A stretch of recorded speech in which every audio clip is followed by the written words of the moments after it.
기도드리옵나이다. 아멘. 주의 인자를 주옵소서.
같이 한번 기도하겠습니다. 자, 기도할 때에 오늘도 우리와 함께해 주실 하나님 앞에 우리와 활짝을 연대하시고 주님께서 이 시간 우리의 마음속에 오셔서 주님 하시는 거룩한 예배자로 세워주시옵소서. 이건 앱슨이고 저기 있다 주네. 이건 앱슨이거든.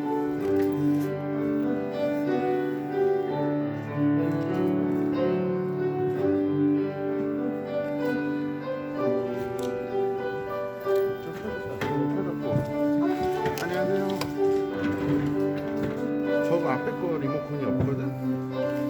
지금 이건 앱슨이고 이건 저기 앱슨이라고 써있잖아요. 그래서 이건데 저긴 히타치라서 내려오신 하나님 아버지 감사합니다. 오늘도 성령 안에서 우리를 들어주시고 주님 우리가 주님을 우리 아버지로 우리의 하나님으로 모시며 살아가시고 우리를 주셔서 감사합니다. 하나님 이 시간 우리의 삶에 오셔서 거룩한 예배자로 세워주셔서 감사하고 우리의 삶 속에서 거룩한 예배자의 삶을 살아갈 수 있는 믿음과 용기와 힘을 허락하여 주옵시고, 이 예배의 시간 가운데 오셔서 의심을 다 내려놓게 하시고, 불평과 염려와 걱정을 다 내려놓게 하시고, 온전한 마음으로 하나님만을 바라볼 수 있는 은혜의 시간 될 수 있도록 하나님 도와주셔서, 온전히 하나님만이 우리에게 해답이 되심을, 하나님만이 우리의 능력이 되시고 우리의 삶의 의미가 되심을 기억하며 감사하며 믿음으로 나가는 귀한 시간 될 수 있도록 하나님 도와주옵소서. 감사드리고 예수 그리스도의 이름으로 기도드리옵나이다. 아멘. 지금 화면에 나와서 이거 로고만 하면 나는 되는데 찬송가인데 우리 나의 영원하시기여 우리 찬송 비밀번호를 몰라서 못 들어가네. 하시고 우리 말씀 가지도록 하겠습니다. 나의 영원하시기여.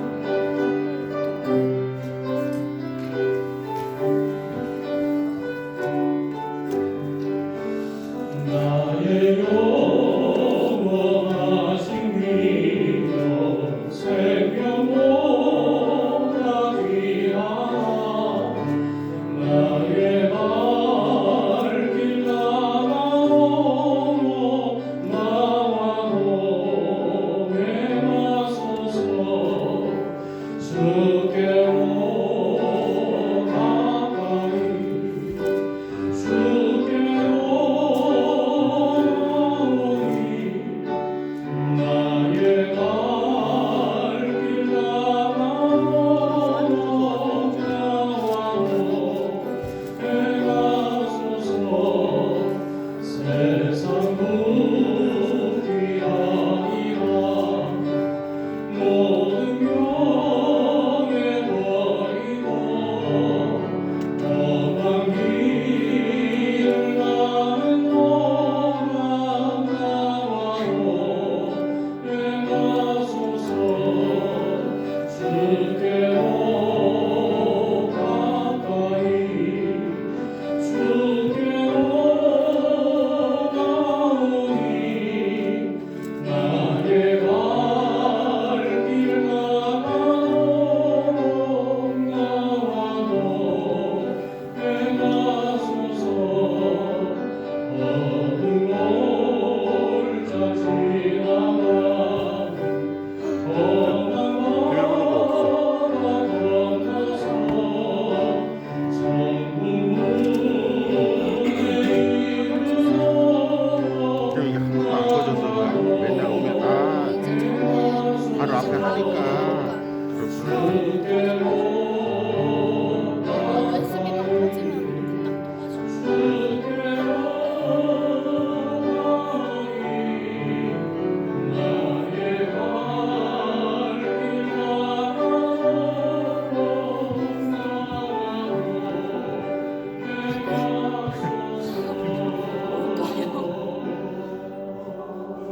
금방 기도하겠습니다. 하나님 감사합니다. 하나님 저희들 사랑하여 주시고 이 시간도 말씀의 자리로 저희들 인도하여 주셔서 감사합니다. 하나님께서 우리에게 말씀을 허락하여 주셔서 말씀이 인도하는 대로 나가게 하시고 또 말씀이 멈추는 대로 멈출 수 있게 해주신 하나님 감사합니다.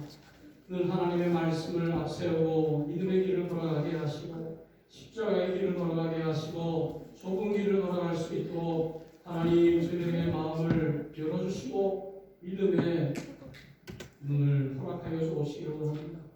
이 시간 주의 귀한 말씀을 들을 때에 이 말씀이 우리의 마음속에 깊이 새겨지게 하시고 우리에게 이 말씀이 열매 맺는 귀한 능력의 말씀으로 우리의 인생 가운데 부어주시는 귀한 시간 될 수 있도록 하나님 도와주옵소서. 말씀을 듣게 하시고 깨닫게 하시고 순종하게 해 주시기를 원하고 예수 그리스도의 이름으로 기도드리옵나이다. 아멘.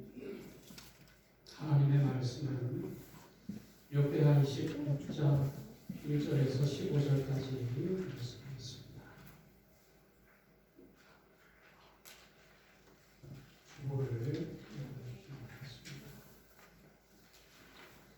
역대 26장 1절부터 15절까지 말씀인데 우리가 다 읽지는 않고 1절부터 5절까지 말씀까지 같이 공부하도록 하겠습니다.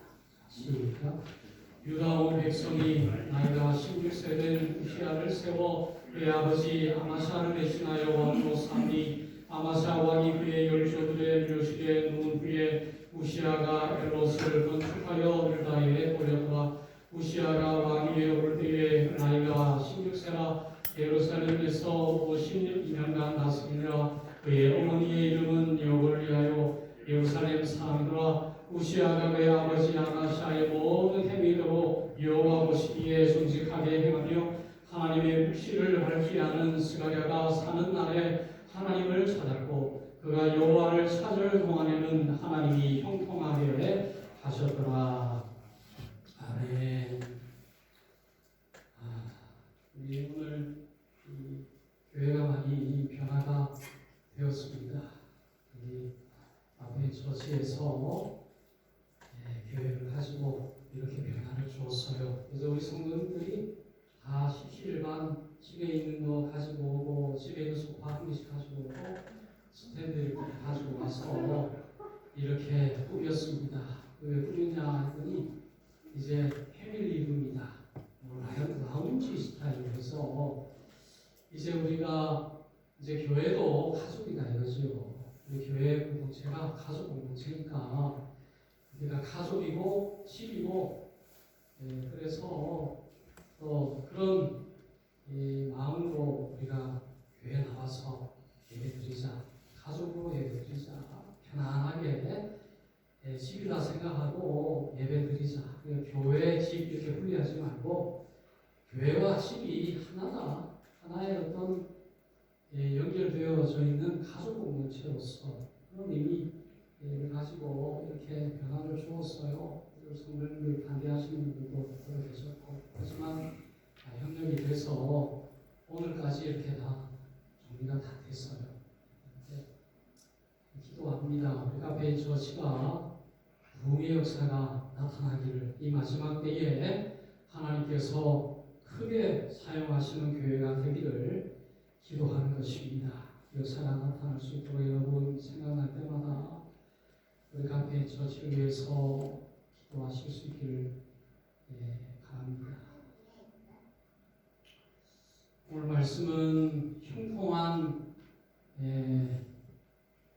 자에게 주시는 하나님을 찾는 자에게 주시는 형통이라고 하는 제목으로 우시야 왕의 삶을 보면서 형통과 하나님의 인도하심과 또 형통을 경험했을 때에 어떤 삶을 살아야 할 것인가에 대해서 이 우시야는 우리에게 아주 좋은 그런 모범을 보여주고 있습니다.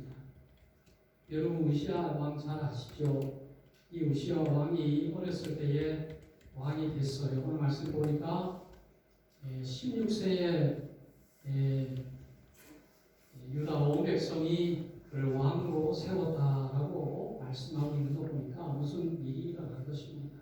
이 어린 나이에 왕이 되어야 할 만한 일이 일어난 것이에요. 무슨 일이냐면 이 우시야 왕의 아버지가 이 쿠데타를 당해가지고 이 죽임을 당했어요. 그 신하들에게 미움을 받아가지고 결국에 그런데 이 우시야의 아버지 아마샤는 그래도 하나님을 믿는다고 믿었던 선한 왕에 속한 왕이었어요. 그래가지고 하나님 축복을 하셨습니다. 우리가 공부하진 않았지만 25장 이렇게 앞에 쭉 보면 이 아마샤가 하나님 보시기에 정직하게 행했다 이렇게 말씀이 되어 있습니다. 그래가지고 하나님께서 그에게 능력도 주시고 힘도 주시고 그래가지고 에돔과의 전쟁에서 승리하게 하셨어요. 그러니까 하나님을 잘 믿으면 왕이 하나님을 잘 섬기면은 그 나라가 복을 받고 전쟁에서 이기는 것을 이제 성경에서 볼 수가 있는 거죠. 그래서 이 우시야 왕의 아버지 아마샤도 정직하게 행하고 하나님 말씀대로 이렇게 살았어요. 물론 온전한 마음으로 행하지는 않았다고 성경이 말하고 있어요. 그렇지만 그래도 나름대로 하나님의 율법대로 정직하게 살려고 애를 썼다는 것만큼 우리가 성경을 통해서 알 수 있어요. 하나님께서 이기게 하시니까 이 아마샤가 큰 전쟁에서 승리를 했습니다. 그래서 에돔과의 전쟁에서 승리해서 10,000명을 거기서 죽이고 10,000명을 끌고 와가지고 소금 골짜기 위에서 떨어뜨려서 다 죽였어요. 아주 큰 승리를 이루어내었습니다. 이게 그것까지 좋은데 이 아마샤가 그 일로 인해서 교만해져 버렸어요. 그래가지고 에돔 사람들이 믿었던 그 에돔 신을, 그 세일 자손이 믿었던 그 신을 가지고 와가지고 그 신을 섬기기 시작한 거예요. 그러니까 선지자가 아마샤에게 가서 아마샤요, 왜 그러냐? 왜 하나님을 섬기지 못하고 왜 이름 모를 그 세일 자손이 섬기던 신을 섬기냐? 세일 자손이 섬기던 신이 신이라면 어떻게 그 세일 자손이 그렇게 망하도록 내버려 뒀겠냐? 왜 그런 힘없는 의미 없는 신을 왜 가지고 왔냐 하고 선지자가 이름 모를 선지자가 왕에게 직언을 하죠. 아마샤에게 직언을 합니다. 그런데 아마샤가 누가 너에게 이런 왕에게 이런 말을 하라고 시켰냐? 너 맞으려고 그러냐? 그런 말이에요. 그래서 25장 16절에 보면 어찌하여 우리가 너를 왕의 모사로 삼았느냐? 그치라 어찌하여 맞으려 하노라? 그런 얘기를 합니다. 선지자에게 너 맞을래? 그런 얘기를 한 거예요. 그랬더니 어떻게 돼요? 북이스라엘과의 전쟁에서 철저하게 패배해가지고 거의 종이 되고 결국에 쿠데타가 일어나서 마기스로 도망가지만 거기까지 쫓아와서 죽여버려요. 죽임을 당해요. 그래서 말에다가 실어가지고 무덤에다가 묻어버려요. 아주 비참한 일이 우시아의 아버지에게 일어났던 것이죠.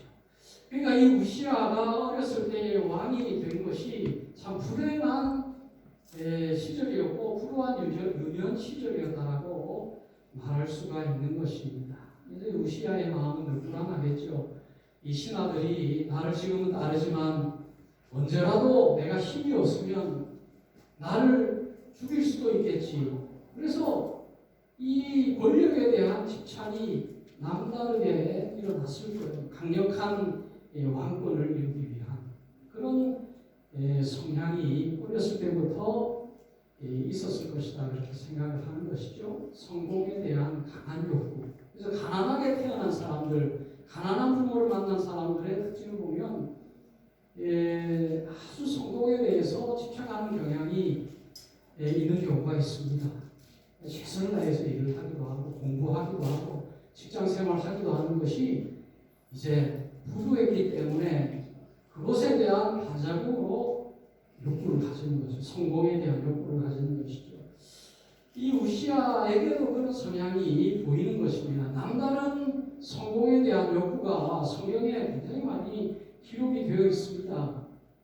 그런데도 그런 욕구가 있음에도 불구하고 하나님께서는 우시아와 함께 해주셨다라고 성경에서 말씀하고 있는 거예요. 성경에 보면 4절 5절 말씀 제가 보면 우시아가 그의 아버지 아마샤의 모든 행위대로 여호와 보시기에 정직하게 행하며 하나님의 묵시를 밝히 아는 스가랴가 사는 날에 하나님을 찾았고 그가 여호와를 찾는 동안에는 하나님이 형통하게 하셨더라. 하나님께서 이 우시아에게 복을 주셨는데 어떤 복을 주셨냐면 사가랴를 주셨어요. 사가랴를 주셔서 이 우시아 왕이 하나님의 율법대로 살아갈 수 있도록 나라를 다스릴 수 있도록 옆에서 돕게 하는 정말 귀한 선지자를 이 우시아에게 주셨습니다. 이 스가랴라고 하는 이 선지자 또는 율법자겠죠. 율법학자겠죠. 그런데 이것은 이제 우리가 아는 스가랴는 아닙니다.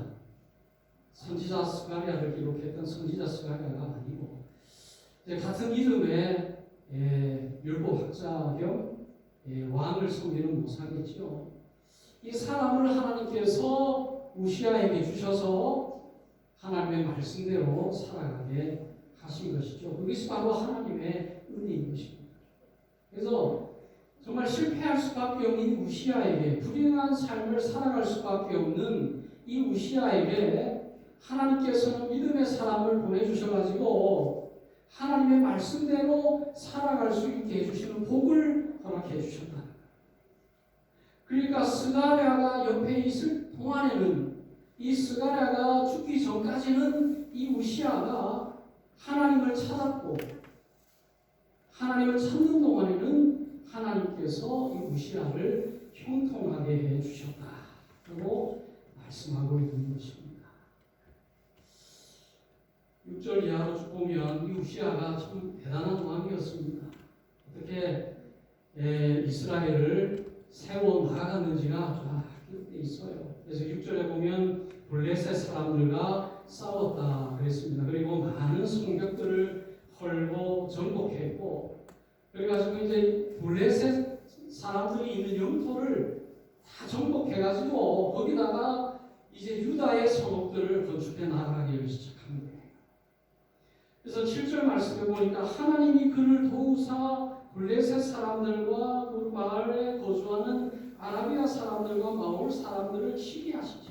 그러니까 이 우시아가 나가서 전쟁하고 전쟁에서 이기게 된 것은 바로 하나님이 그를 도우셨다라고 성경 말씀하고 있는 거예요.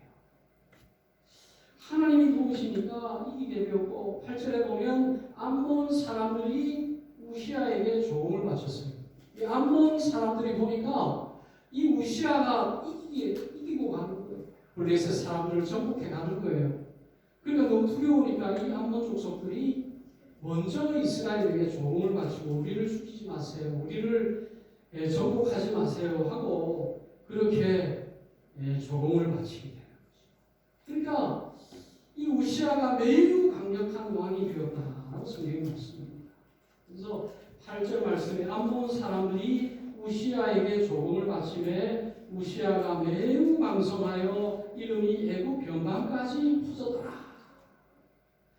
하나님께서 이 우시아를 매우 강한 왕이 되게 해주셔서 이 우시아의 명성이 애굽에, 이집트에 아주 시골까지 그 우시아의 명성이 다 펴서 퍼졌다는 거예요. 그러니까 이 우시아가 아주 위대한 왕으로 이제 애굽 하늘에 올라가게 되는 것입니다. 누구 때문에? 하나님께서 함께 하셔서, 하나님께서 그를 도우셔서, 하나님께서 형통하게 하셔서 우시아는 위대한 왕의 반열에 이제 올라갑니다.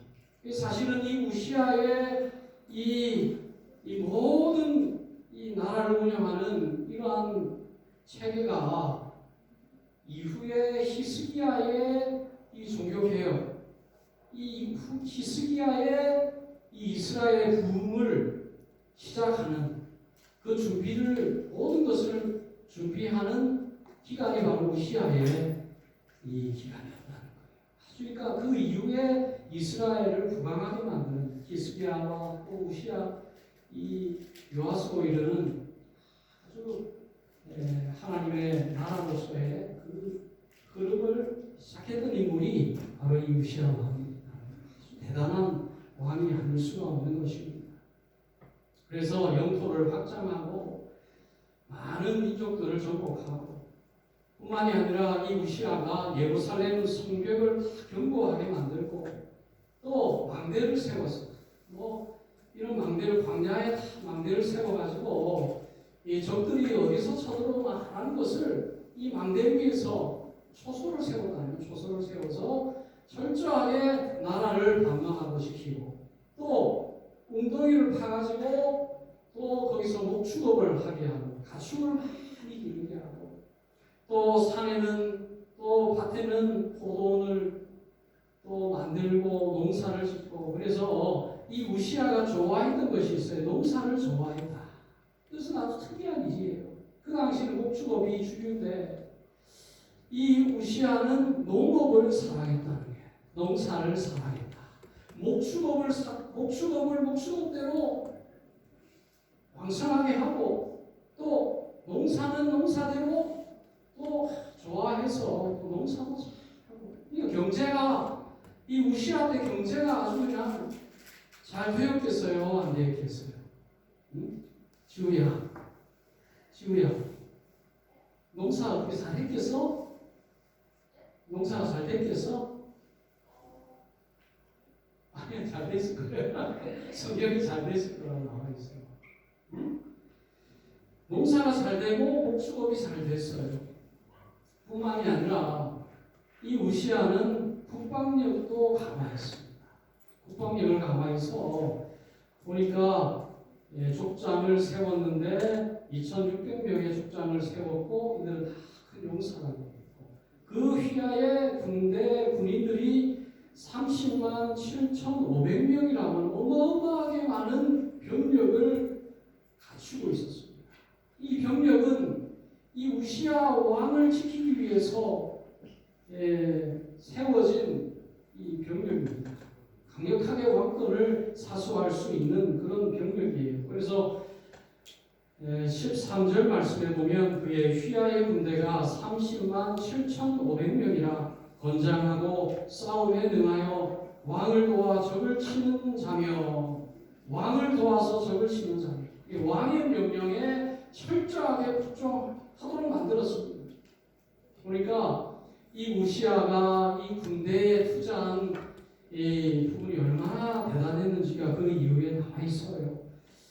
14절 말씀에 보면 우시아가 그의 온 군대를 위하여 방패와 창과 투구와 갑옷과 활과 물맷돌을 준비했다. 그러니까 30만 7,500명을 위해서 방패를 갖추고 창을 갖추고 투구를 씌우고 갑옷을 입히고 활과 물맷돌을 준비했다는 것입니다. 그러니까 이 국방력에 어마어마하게 관심을 가지고 투자를 했다는 것이죠. 아주 대단한 그 당시에 너무나 대단한 그런 실력을 갖춘 그런 왕이 아닐 수가 없는 거예요. 그러니까 주변 나라들이 우시아를 너무나 두려워할 수밖에 없겠죠. 경제가 발전하고 경제가 안전되고 그리고 국방력에 힘을 기울여서 국방이 아주 탄탄하게 되고 또 15절 말씀에 보면 또 예루살렘에서 재주 있는 사람들에게 무기를 보완하게 하여 망대와 성곽 위에 두어 화살과 큰 돌을 쏘고 던지게 하였으니 그의 이름이 멀리 퍼지면 기이한 도심을 얻어 강성하여 지미었더라. 그러니까 무기를 보완할 수 있는 기술자들을 등용했어요. 그러니까 나라가 부강해지는 그 핵심에는 기술자들을 세워서 그들에게 일을 하게 한 것입니다. 그러니까 너무나 대단한 왕이죠. 이 당시에 이런 왕이 있을 수가 있냐라고 생각할 정도로 대단한 경제면 경제, 국방이면 국방, 뭐 여러 가지 사회면 사회, 또 종교적으로 하나님의 말씀을 믿고 여호와를 찾으니까 흠잡을 데가 없는 이 우시아 왕이 아니겠습니까? 이대로만 간다면 이 우시아 왕은 정말 이 다윗을 버금가는, 다윗을 능가하는 그 위대한 왕이 될 수 있는 그런 기회가 되는 거죠.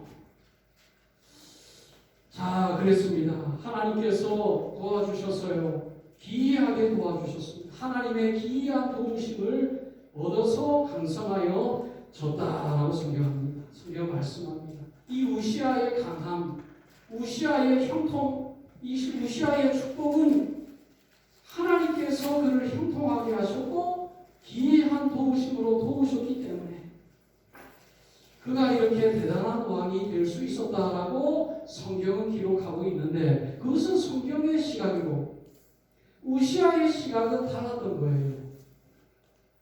모르겠습니다. 스가랴가 죽고 난 이후에 이 우시아가 타락했는지 저는 알지 못하지만 물론 그랬을 가능성이 거의 높죠. 스가랴가 그의 곁을 떠나고 죽어서 떠나고 그에게 하나님의 말씀을 감히 전할 선지자가 아마 존재하지 않았을 가능성이 높습니다. 너무 위대해져 버렸기 때문에 감히 그 옆에서 왕이여 안 됩니다라고 말할 수 있는 선지자를 이제는 만날 수가 없게 되었을지도 몰라요.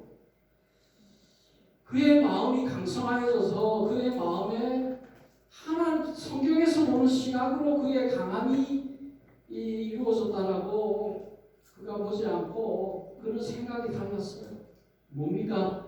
내가 잘나서 내가 잘 된다라고 생각하는 거예요. 그래서 16절 말씀에 그가 강성하여짐에 그의 마음이 교만하여 라고 말씀하고 있는 것이죠. 나의 성공, 나의 잘됨, 나의 출세 이것이 하나님께서 나를 도와주셨습니다. 별 볼 일 없는 나를 어려서 왕이 되어서 정말 비참하게 이 겨우겨우 왕위를 유지할 수밖에 없는 나에게 하나님께서 오셔서 지혜와 맹철을 주시고 기이한 도움으로 나를 도우셨습니다. 라고 생각한 것이 아니라 내가 그럴만 했기 때문에 라고 이 우시아 마음 속에 마음의 교만함이 생기게 되었다는 거죠. 내가 지혜로워서 내가 실력이 있어서 내가 잘나서 뭐 이런 자신의 어떤 조건으로 내가 이렇게 잘 됐다라고 생각을 갖게 되었다는 것이죠. 여러분 거기에서 이제 이 우시아의 불행이 시작이 되는 것입니다. 이 우시아는 정말 인생의 정점이었어요. 이제는 앞에 찬란한 미래가 보일 수밖에 없는 것입니다. 그의 아름다운 미래는 그의 아름다운 미래일 뿐만이 아니라 하나님의 영광이요 이스라엘의 영광이 되는 것입니다. 이제 뻗어나가야 되는 거예요. 그 인생의 성공의 정점의 자리에서 애굽의 변방에 있는 그 시골의 농부까지도 이 우시아의 명성을 알 정도면 그 얼마나 대단했는지를 알 수 있다는 것이지요. 그 인생의 정말 최절정의 자리에서 이 우시아가 정말 이렇게 무너질 수가 있는가 정말 아쉽고 가슴 아픈 그런 일이 일어나게 되는 것입니다. 그래서 16절 말씀에 보면 그가 강성하였음에 그의 마음이 교만하여 악을 행하여 그의 하나님 여호와께 범죄하되 곧 여호와의 성전에 들어가서 향단에 분향하려 한지라. 이거 안 해야 되는데 왕은 왕으로서의 위치가 있잖아요. 나라를 안전하게 보호하고 경제, 사회 또는 국방력 강화하고 뭐 이런 거 사회를 보호해서 성전을 안전하게 지키고 하나님을 잘 섬길 수 있는 그런 방패막이를 하는 그런 역할을 왕이 하지 않습니까? 선지자는 선지자로서 왕이 타락하면 선지자가 가서 왕이시여 그렇게 하면 안 됩니다. 선지자는 선지자로서의 역할이 있는 것이고 왕은 왕으로서의 역할이 있는 것이고 또 제사장은 제사장으로의 역할이 있는 것입니다. 그 역할 너머의 일을 하는 것은 그것은 교만이라고 성경은 말합니다. 왕이 제사장의 일까지 하려고 든다는 것은 그것은 하나님께서 정해놓으신 그 법을 스스로가 어겨버리는 것입니다. 아무리 자기가 능력이 있고 아무리 자기가 실력이 있는 왕이라 할지라도 왕은 왕으로서 얘 역할을 하는 것으로 끝나야 되는 것이지 제사장의 역할까지 하려고 하면 그것은 교만이요 그것은 악이요 하나님께서 원하지 아니하시는 것이다 라는 것을 우리가 알아야 되는 것입니다. 그러니까 이 우시아가 이 성전 안에 들어가 가지고 이 향을 하나님 앞에 향기로운 향을 성전 안에서 드리잖아요. 제사장들이 향을 피워서 하나님 앞에 거룩한 향을 드리는데 이 우시아가 성전 안에 들어가가지고 자기가 향을 피우려고 하는 거예요. 제사장이 해야 되는데 이 우시아의 마음 속에는 이런 생각이 들었던 것 같아요. 그 당시에 이방 나라들의 왕의 개념은 왕과 제사장이 하나로 묶여진 그런 위치였어요. 그러니까 이방 왕은 왕으로서의 권력뿐만이 아니라 제사장으로서의 역할까지 감당했다는 거예요.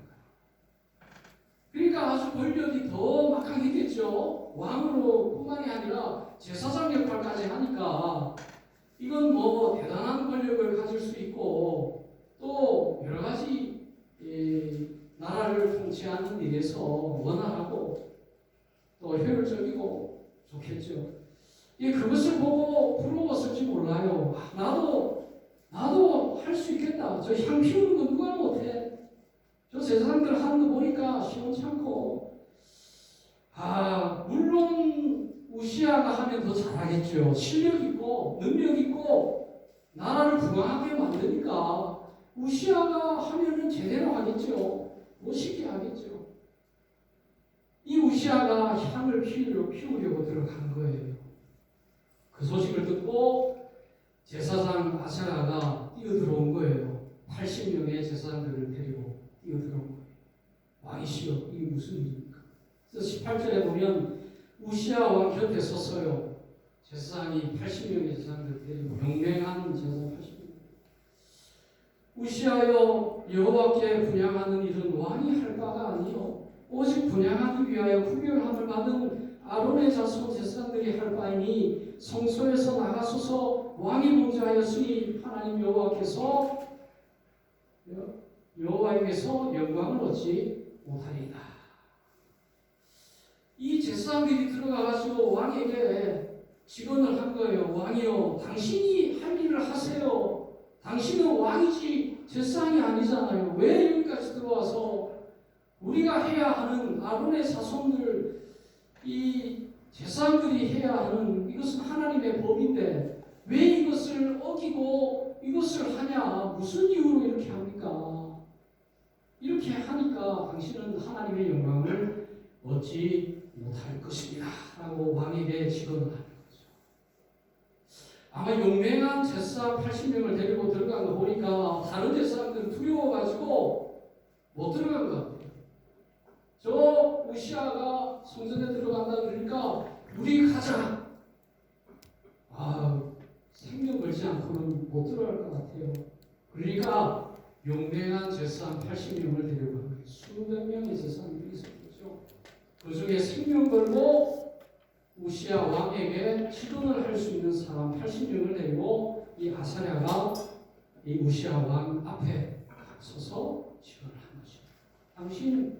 당신은 왕인데 왜 이런 일을 해? 이것은 하나님 앞에 범죄한 거야. 하나님의 영광이 당신에게 떠나서 그 얘기를 한 거예요. 직설적으로. 그 모습을 보고 우시아가 향로에 손을 잡고 이제 불을 피우려고 이제 시작하고 있는데 제사장들이 들어와가지고 왕이요, 왜 이러냐고, 이러면 안 되지 않냐고 하니까 이 우시아가 화를 냈습니다. 그냥 향로를 손에 잡고 피우려고 하다가 옆에서 제사장들이 뭐라 그러니까 화를 냈어요. 기분이 나빴겠죠. 왕이시면 더 잘할 줄로 믿습니다. 하나님께서 허락하실 줄로 믿습니다. 라고 해야 되는데 그렇게 하지 말라고 그러니까 기분이 확 상하는 거예요. 기분이. 그러니까 제사장의 이 향로를 손에 잡고 제사장에게 화를 내었습니다. 분노를 했어요. 네가 뭔데? 나 우시아야. 내가 하면 하는 거지. 네가 뭔데 이걸 하지 말라고 그래. 죽고 싶어 이 얘기를 한 거예요. 그러니까 어떻게 됐어요? 여호와의 정한 향단 곁에 제사장들 앞에서 그의 이마에 나병이 생겼다. 이게 이 우시아가 제사장들에게 화를 낼 때에 이 우시아 이마에 문둥병이 생겨버렸습니다. 이마에 문둥병이 생겼습니다. 그러니까 문둥병이 생기니까 이 제사장들이 사실 이 문둥병인지 아닌지를 검사하잖아요. 이 문둥병이면 제사장에 가서 문둥병입니까 아닙니까를 받아야 돼요. 예? 그래가지고 문둥병입니다. 그러면 이제 격리, 성 밖으로 격리됩니다. 그리고 격리되었다가 나오면은 또 제사장에게 가서 나왔습니다. 보세요. 그럼 제사장이 보고 만져보고 나왔네. 너는 이제 됐다. 그거를 이제 제사장들이 하는 거예요. 그러니까 이 제사장들은 문둥병에 대해서는 전문가들이죠. 그러니까 이 우시아가 문둥병이 이마에 생기니까 제사장들이 81명이 보니까 전문가들이 보니까 문둥병이야. 당신 문둥병이야. 나가세요. 성전에서 쫓아냈어요. 제사장들이. 당신 나가라고. 그러니까 이 우시아가 보니까 자기도 문둥병인 걸 자기도 안 거예요. 자기도 문둥병인 줄 알고 자기 스스로 속히 나갔다. 그래서 20절 말씀해 보니까 대제사장 아사랴와 모든 제사장이 왕의 이마에 나병이 생겼음을 보고 성전에서 급히 쫓아내고 여호와께서 치셨으므로 왕도 속히 나가니라. 자기도 문둥병 걸렸는지를 자기도 인지하고 자기가 급히 성전 밖으로 뛰어나갔다는 것입니다. 여러분 인생의 정점에서 이제 정말 전성기를 향해서 뻗어나가야 할 이 우시아가 왜 성전 안에 들어가서 하지 말아야 할 그런 왕으로서 할 의미가 없는 그 일을 하려고 하다가 비참하게 문둥병이 돼가지고 정말 인생의 최절정기에서 절벽으로 추락해야 되냐. 저는 이 말씀을 보면서 너무너무 아쉬운 거예요. 너무나 우시아가 너무너무 아쉬운 거예요. 너무 귀한 왕인데 하나님께서 함께 하시고 역사하시고 기이한 도우심으로 축복하셨는데 왜 가지 말아야 할 단계까지 나아가지 말아야 할 자리에까지 나아가서 왜 이렇게 비참하게 추락해서 결국에 성전에 나아가지 못하고 문둥병으로 별궁에 나가서 격리되어서 평생을. 그래서 죽을 때 보면은 왕들이 묻었던 그 묘실에 묻지 못하고 그 옆에 묻힐 수밖에 없게 되었던 이 우시아의 모습을 참 보는 것입니다. 그래서 얼마나 안타까운지 몰라요. 참 이 우시아가 어렸을 때 왕이 되어서 그 불우한 소년 시절을 겪고 정말 노력해서 피땀 흘려서 나라를 일구고 그렇게 해서 겨우겨우 정말 위대한 왕의 자리에 올랐는데 이게 무슨 일이란 말입니까? 여러분 오늘 저는 이 우시아의 모습을 보면서 정말 하나님 앞에서 정말 하나님께서 나를 도우셨음을 여러분 잊어버리면 우시아와 같은 그런 삶을 살아갈 수밖에 없다는 것을 꼭 기억하시기 바랍니다. 여러분 우리의 삶 속에서 우리가 지금까지 이만큼 살아갈 수 있는 것 누구 덕분인가요? 내가 노력했기 때문입니까? 내가 열심히 일했기 때문이에요.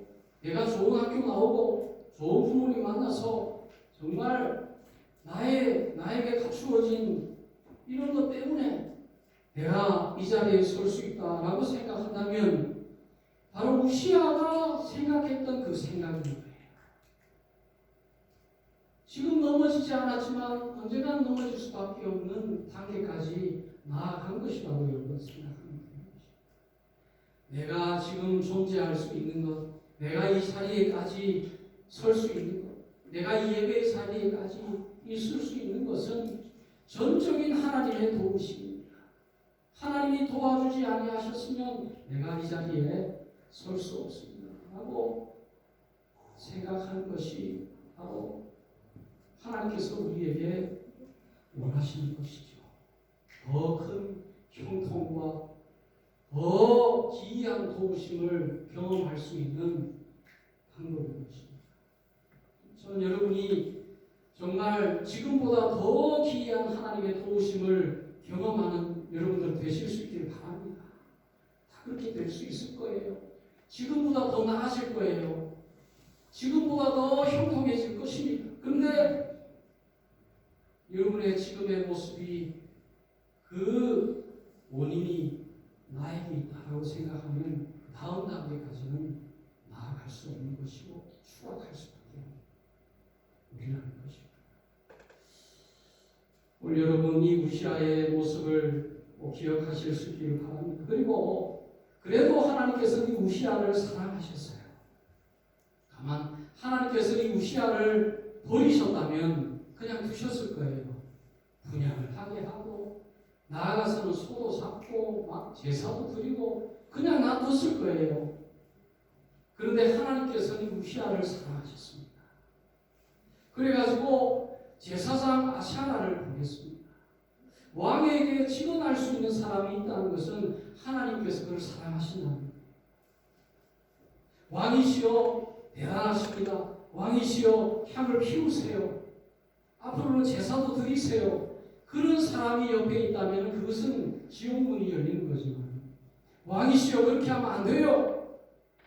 왕이 어떻게 분양 드립니까? 하나님의 영광이 떠나는 것이죠. 그런 사람이 우시아의 옆에 있다는 것이 그게 복인 거예요.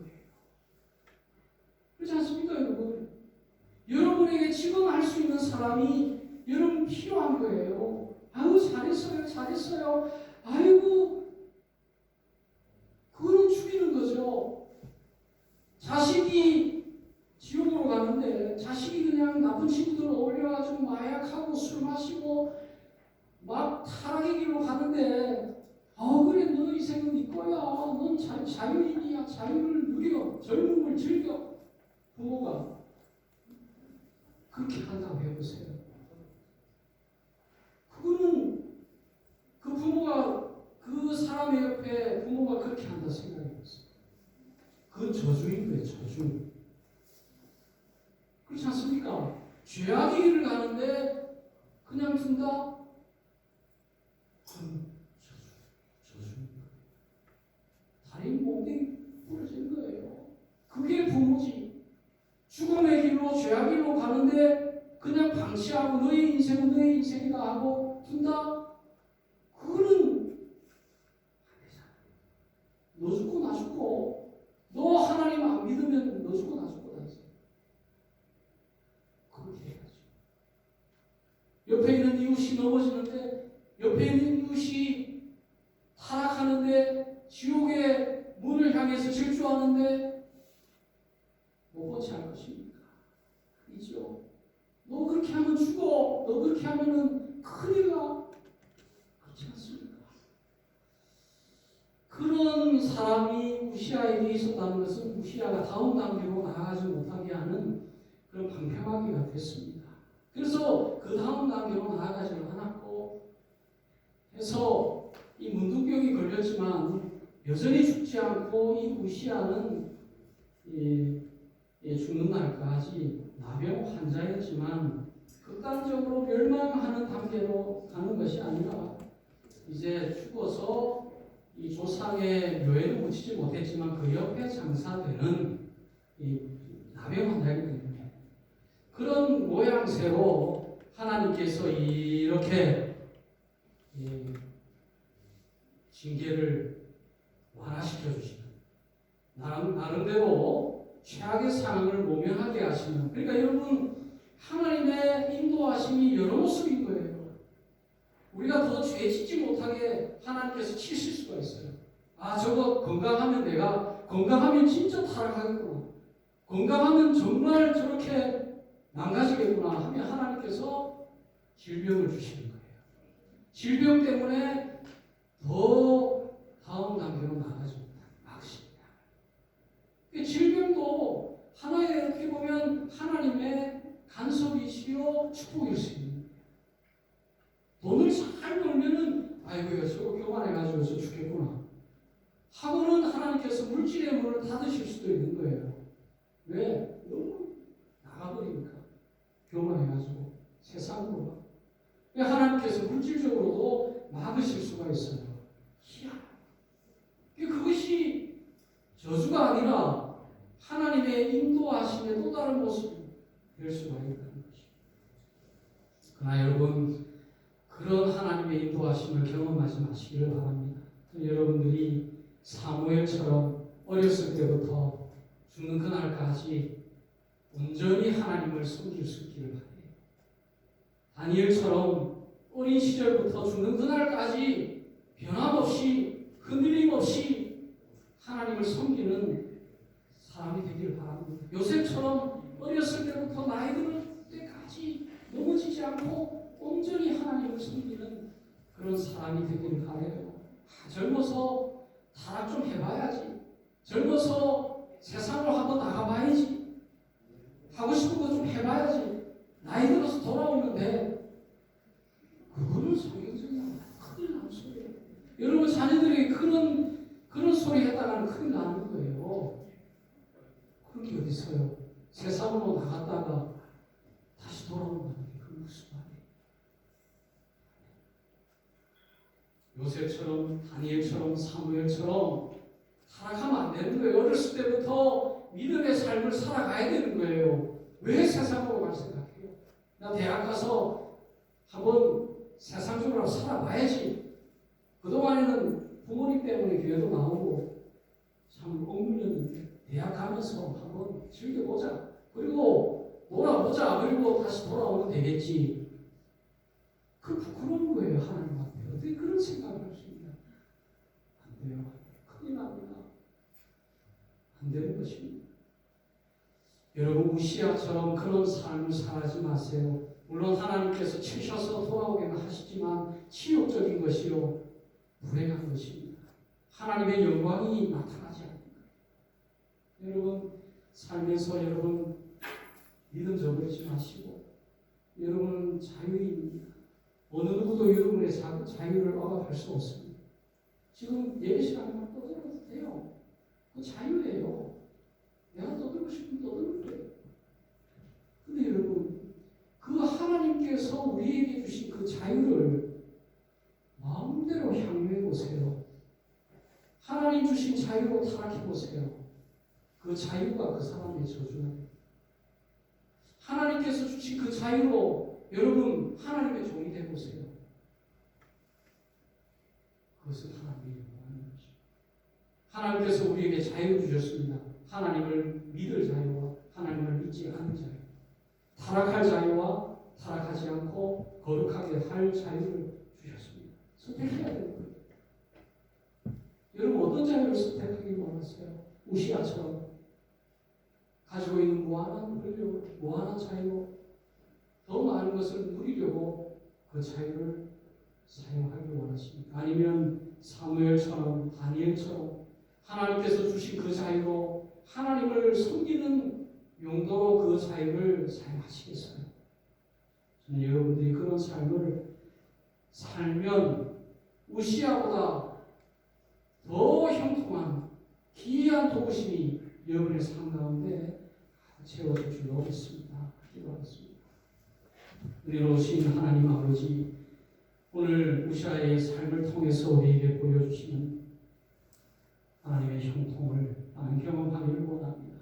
하나님 우리의 삶 속에 내가 지금까지 살아온 것 다 주님의 은혜입니다. 주님께서 나에게 주셨습니다. 라고 고백하며 겸손하며 늘 하나님의 영광을 인정하면서 앞으로도 하나님 나를 인도하여 주옵소서라고 고백해서 더욱더 형통의 길을 바라고 귀한 도우심을 경험하는 우리들 다 되게 하여 주옵소서. 감사드리고 예수님의 이름으로 기도드리옵나이다. 아멘. 나의 갈 길 다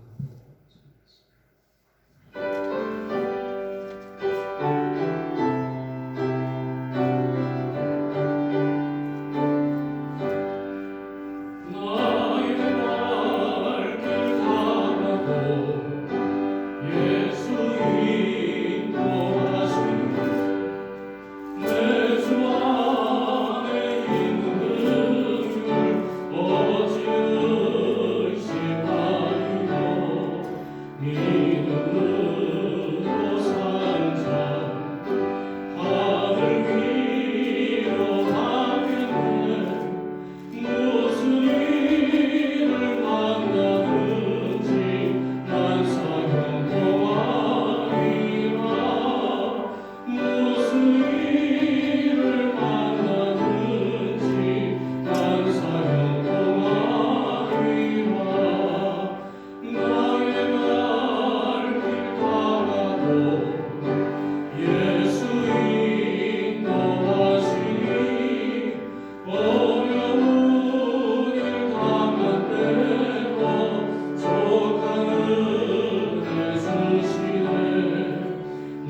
감사합니다. 하나님 우리의 삶 속에 하나님께서 함께 하시고 여호와를 찾는 자에게 무한한 형통의 은혜를 허락하여 주기를 원하시는 하나님, 오늘 우리의 삶 속에서 늘 하나님을 찾게 하시고 하나님 말씀을 붙들게 하시고 그 말씀 따라 순종하며 살아갈 수 있도록 해주셔서 우리의 삶에 참으로 하나님의 기이한 도우심을 경험할 수 있도록 하나님 도와주시기를 원합니다.